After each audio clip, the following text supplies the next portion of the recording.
Time travel यह विज्ञान का बहुत ही इंटरेस्टिंग टॉपिक है। क्या टाइम ट्रैवल संभव है? यह क्वेश्चन अक्सर हमारे दिमाग में आता है। हमेशा टाइम ट्रैवल को हम टाइम ट्रैवल बेस्ड मूवी में देखते हैं, लेकिन क्या यह असल ज़िंदगी में पॉसिबल है? क्या कोई ऐसे तरीके हैं जिससे हम टाइम ट्रैवल कर सकें?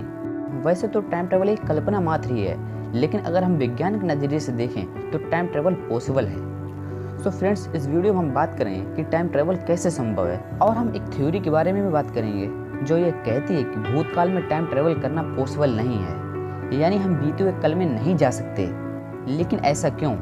इसके बारे में हम वीडियो के एंड में बात करें। फिलहाल हम समझते हैं कि टाइम ट्रैवल किन किन तरीकों से संभव है। तो चलिए फ्रेंड्स, शुरू करते हैं।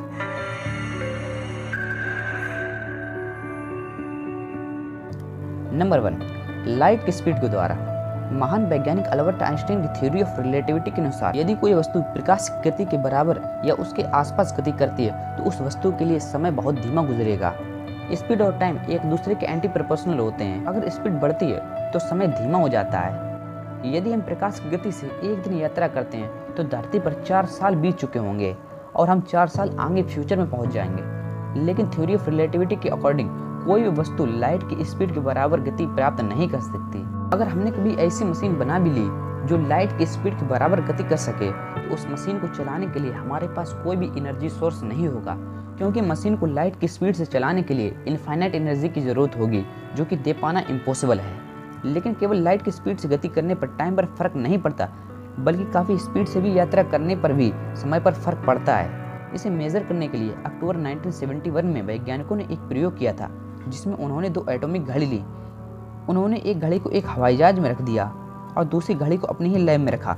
दोनों घड़ियों के टाइम को सेट करके उन्होंने हवाई जहाज को पूरी पृथ्वी के कई चक्कर लगवाए। हवाई जहाज जब वापस आया तो उन लोगों ने देखा कि हवाई जहाज पर रखी घड़ी का टाइम दूसरी घड़ी से कुछ सेकंड पीछे था, जो कि टाइम ट्रेवल का प्रूफ था, जिससे यह साबित हो गया था कि स्पीड से टाइम ट्रेवल करना संभव है।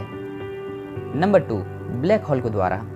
थ्योरी ऑफ रिलेटिविटी के अनुसार गुरुत्वाकर्षण बल भी समय को अफेक्ट करता है। जिस जगह पर गुरुत्वाकर्षण बल जितना ज़्यादा होगा वहाँ पर समय उतना ही धीमा गुजरेगा।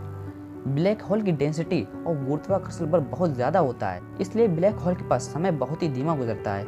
मान लीजिए कि अगर हम किसी स्पेस यान में बैठकर ब्लैक होल के करीब जाकर उसका चक्कर लगाते हैं तो साइंटिस्टों के मुताबिक वहाँ का 1 घंटा पृथ्वी के 7 साल के बराबर होगा और हम 1 घंटे में 7 साल फ्यूचर में पहुँच जाएंगे। कुछ साइंटिस्टों का यह भी मानना है कि ब्लैक होल दूसरे समय में जाने का एक रास्ता है, जिसमें अगर हम जाते हैं तो हम दूसरे समय में निकलेंगे। लेकिन ऐसा कर पाना मुमकिन नहीं है, क्योंकि अगर हम ब्लैक होल में कूदते हैं तो उसके हाई ग्रेविटेशनल फोर्स की वजह से हमारे सारे पुर्जे ही अलग हो जाएंगे। लेकिन मान लीजिए कि अगर हम इस समस्या से किसी तरह बच गए, अगर हम ब्लैक होल के अंदर किसी तरह सही सलामत पहुँच गए तो क्या होगा? क्या हम दूसरे समय में पहुँच जाएंगे? इसका जवाब किसी को नहीं पता। ये अभी भी एक मिस्ट्री ही बनी हुई है। नंबर 3, वर्म होल के द्वारा। आइंस्टीन ने अपनी जनरल थ्योरी ऑफ रिलेटिविटी में बताया कि यूनिवर्स के किन्हीं 2 बिंदुओं के बीच शॉर्टकट रास्ता हो सकता है, जो कि स्पेस और टाइम दोनों को ही कम कर सकता है। इन शॉर्टकट रास्ते को ही आइंस्टीन ने वर्म होल नाम दिया। मान लीजिए कि हमें स्पेस यान से किसी दूसरे तारामंडल में पहुंचने में हजारों प्रकाश वर्ष का समय लगता है, तो वर्म होल से वहां तक पहुंचने में मिनटों का ही समय लगेगा। वर्म होल स्पेस और टाइम के 2 बिंदुओं के बीच पुल की तरह काम करता है। दोस्तों, हम जानते हैं कि स्पेस 3 डायमेंशनल होता है, लेकिन वैज्ञानिक एक और डायमेंशन की कल्पना करते हैं जिसे समय कहते हैं। आइंस्टीन का मानना था कि इन सभी डायमेंशनों में छोटे छोटे होल होते हैं। ये होल परमाणु से भी छोटे होते हैं, जो टाइम ट्रेवल को पॉसिबल बनाते हैं। अगर हम किसी तरह वर्म होल का यूज कर पाएं तो हम समय के आगे या पीछे जा सकते हैं। लेकिन यह इतना आसान नहीं है, क्योंकि वर्म होल परमाणु से भी हजारों गुना छोटे और अस्थायी होते हैं, यानी कभी किसी जगह पर हैं तो कभी नहीं। इसलिए टाइम ट्रेवल करने के लिए इन्हें बड़ा और स्थायी बनाना होगा, जो कि अभी पॉसिबल नहीं है। अगर हम ऐसा कर पाएं तो हम टाइम ट्रेवल को पॉसिबल बना सकते हैं। लेकिन टाइम ट्रेवल करके हम फ्यूचर में ही जा सकते हैं, पास्ट में नहीं। और अगर किसी तरह पास्ट में पहुंच भी गए तो पास्ट को कभी बदल नहीं सकते। लेकिन ऐसा क्यों होता है? आइए समझते हैं। माना एक आदमी है जो अपनी वाइफ से बहुत प्यार करता है। उसकी बीवी कार से टक्कर लगने की वजह से मौत हो जाती है, जिससे वह आदमी बहुत ही ज़्यादा दुखी होता है। और फिर वो अपनी वाइफ को बचाने के लिए टाइम मशीन बनाने की सोचता है, और फाइनली वो टाइम मशीन को बना भी लेता है। और फिर टाइम मशीन में बैठकर वह उस समय में पहुंचता है जिस दिन उसकी वाइफ का एक्सीडेंट हुआ था। वह एक कार में बैठकर कार को बहुत तेजी से चलाकर अपनी वाइफ के पास जाना चाहता है। इतनी जल्दबाजी की वजह से रास्ते में उसकी गाड़ी से एक एक्सीडेंट हो जाता है। जब वो अपनी गाड़ी से उतरकर देखता है तो उसकी वाइफ का ही एक्सीडेंट हुआ होता है और वह मर जाती है। और वह अपनी बीवी को नहीं बचा पाता है। ऐसा इसलिए हुआ क्योंकि उस आदमी ने टाइम मशीन तब बनाई जब उसकी बीवी मर चुकी थी। अगर वह अपनी बीवी को एक्सीडेंट से बचा लेता और उसकी बीवी जिंदा होती तो वह कभी टाइम मशीन बनाता ही नहीं। तो जब कभी उसने टाइम मशीन बनाई ही नहीं तो उसने अपनी बीवी को बचाया कैसे? इसे टाइम पैराडॉक्स यानी विरोधाभास कहते हैं, जो पास्ट को बदलने से रोकता है, जिसकी वजह से हम कभी पास्ट को बदल नहीं पाते।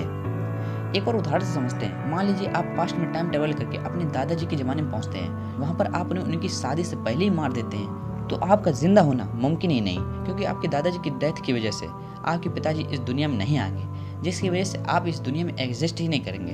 तो जब आप कभी इस दुनिया में आए नहीं तो आपके दादाजी को मारा किसने? यह एक पैराडॉक्सिकल साइड बन जाएगा और लूप की तरह घूमता रहेगा। इस विरोधाभास की वजह से कभी हम पास्ट को बदल नहीं पाएंगे। इसलिए अगर प्रैक्टिकली देखा जाए तो फ्यूचर में ही जाना पॉसिबल है, जो कि हाई स्पीड के थ्रू हो सकता है। सो फ्रेंड्स, आज के लिए बस इतना ही। उम्मीद है आपको ये वीडियो पसंद आया होगा। अगर पसंद आया तो इस वीडियो को लाइक जरूर कर दीजिए और ऐसे ही नॉलेजफुल वीडियो के लिए हमारे चैनल को सब्सक्राइब जरूर कर लीजिए और बेल आइकन को भी ऑन कर दीजिए, ताकि हमारी अगली वीडियो को नोटिफिकेशन आपको तुरंत